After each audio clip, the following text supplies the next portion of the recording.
When will the last human take their final breath? It's a pretty dark question, but science actually gives us a surprisingly clear timeline of the hurdles ahead. Understanding the end of humanity is super important because it helps us separate the fixable problems we face today from the unavoidable cosmic events waiting for us in the distant future. Think of it like a doomsday clock, ticking down in 3 distinct waves.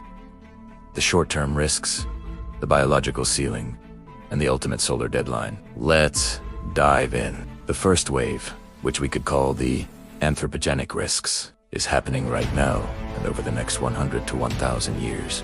Most scientists agree that the most immediate threat isn't from nature, it's from us. Things like nuclear war, a deliberately engineered pandemic, or an out-of-control artificial intelligence are considered hypermobility events within the next century. While climate change might not wipe out every single human, it could absolutely trigger a collapse of our civilization, making everything much, much worse. There's even a statistical idea called the Doomsday Argument. It's a bit complex, but basically, it suggests there's a 95% chance that humanity will go extinct within the next 8 million years, simply based on how long our species has already been around. It's a sobering thought that our biggest enemy, for now, is looking back at us in the mirror. So, let's say we get our act together. We solve climate change, avoid nuclear war, and make friends with AI. What's next? That brings us to the second wave, the biological ceiling.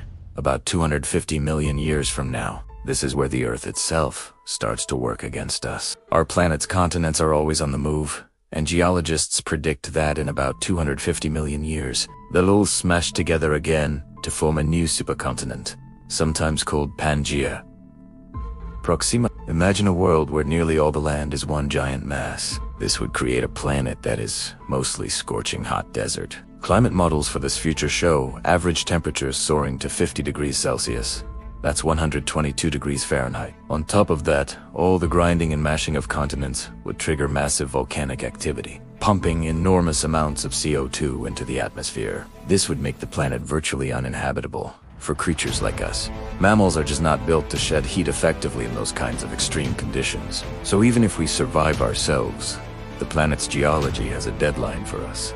But wait, there's more.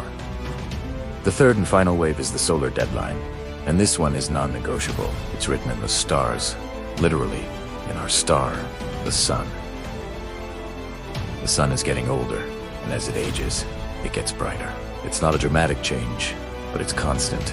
Every billion years, its luminosity increases by about 10%. So, in about 1 billion years from now, the Earth will become so hot from this extra solar radiation that our oceans will begin to boil away into the atmosphere. This is what scientists call a moist greenhouse effect. The water vapor will trap even more heat, accelerating the process until Earth's water is completely stripped away into space. Our beautiful blue marble will become a barren, scorching hot rock, a lot like Venus is today. And this all happens long before the sun actually enters its final red giant phase in about 5 billion years. The window for any kind of complex life on Earth will have slammed shut for good. So, our time on this planet is definitely finite. But whether that time is measured in a few centuries or in hundreds of millions of years really depends on the choices we make today. We face the immediate threats of our own creation, the long-term geological cycles of our planet, and the ultimate, unavoidable fate